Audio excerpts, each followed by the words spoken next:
Hello friends, welcome to English Shorthand class. Ready? 1, 2, 3, start. Second, the government should focus upon developing science and evidence-based case identification and treatment plans which are strictly adhered to by both public and private healthcare providers.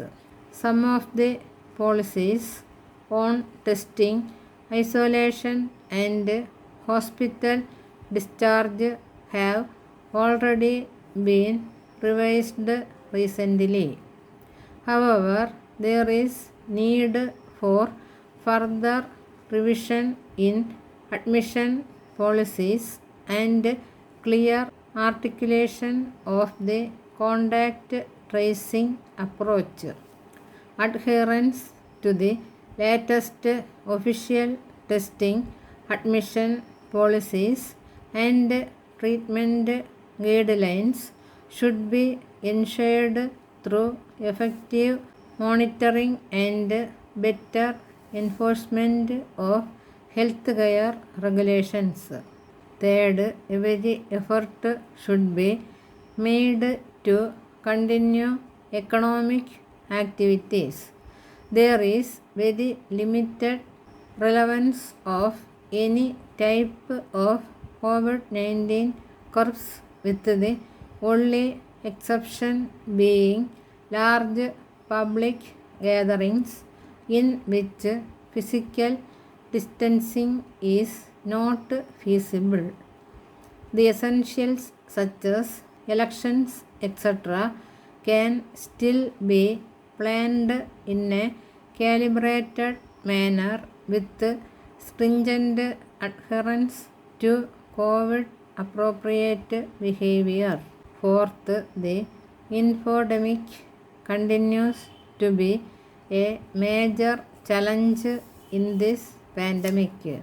It is never too late to mount a credible, timely, and transparent science communication from trustworthy sources. This approach should continue till the COVID-19 pandemic becomes endemic. The number of new infections in the ongoing Omicron wave might have been very similar to previous waves driven by the Alpha, the Beta, or the Delta variants.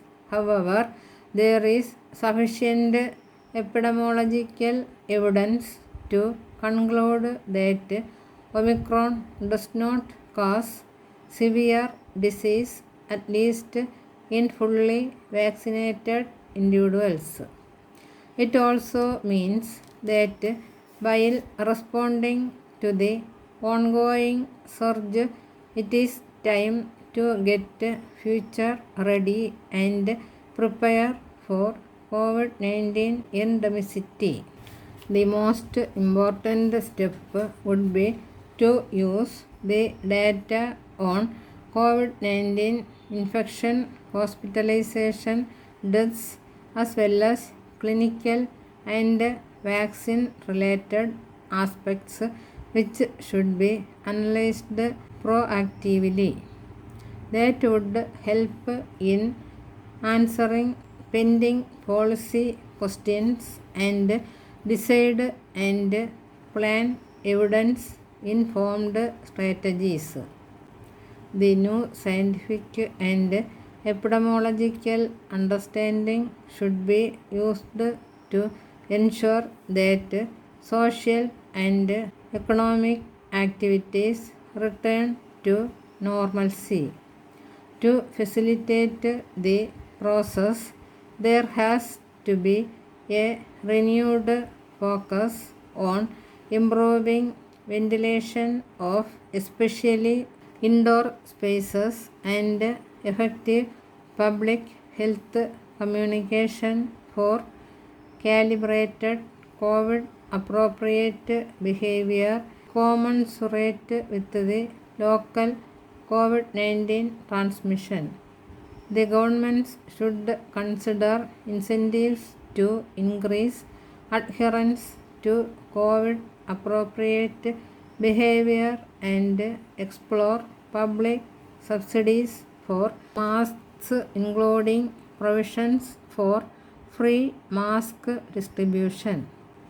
There is a need to ensure that non-COVID-19 essential health services are not disrupted in any subsequent surge of COVID-19.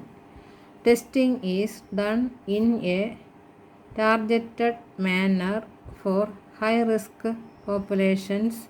Genomic sequencing is optimally used along with setting up of wastewater and sewage surveillance for tracking SARS-CoV-2 transmission in communities.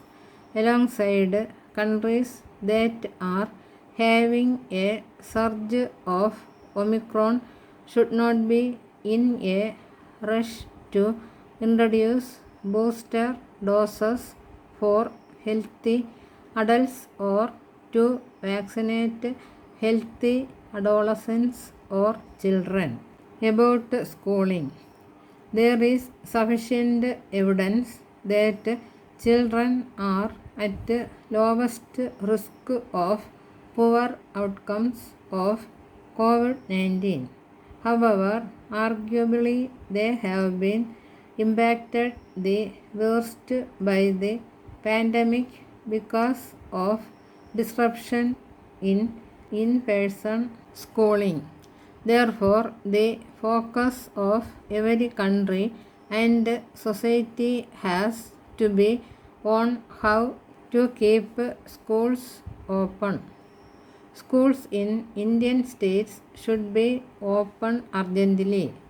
In any future COVID-19 surge, schools should be last to close and the first to open. One of the biggest learnings from 2 years of the pandemic is that all countries need to strengthen primary health care systems, which could become the fulcrum of the COVID-19 response in the post-pandemic period. The pandemic response strategy should be revised to ensure that the majority of infections are detected and COVID-19 cases attended at primary healthcare facilities which are closer to the people.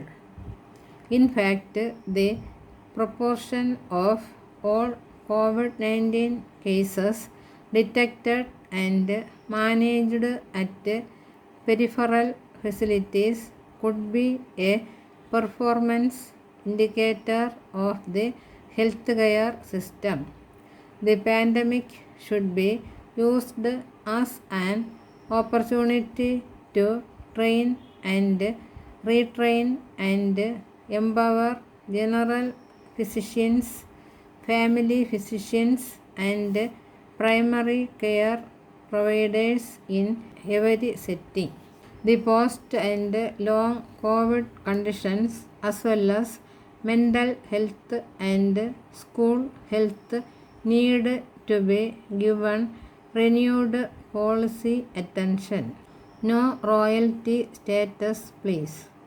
It is more than 2 years since SARS-CoV-2 was first detected and reported. It was a novel virus then, but not anymore.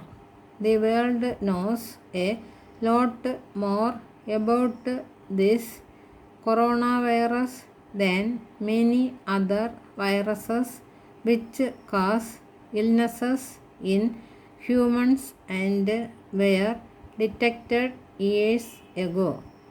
It is time we stop giving royalty status to SARS-CoV-2 too. The world has enough scientific and epidemiological understanding which should be used to respond to the current surge and prepare for the post-pandemic period. The low-income and middle-income countries need to show leadership in bringing the world out of the pandemic. It is very much doable.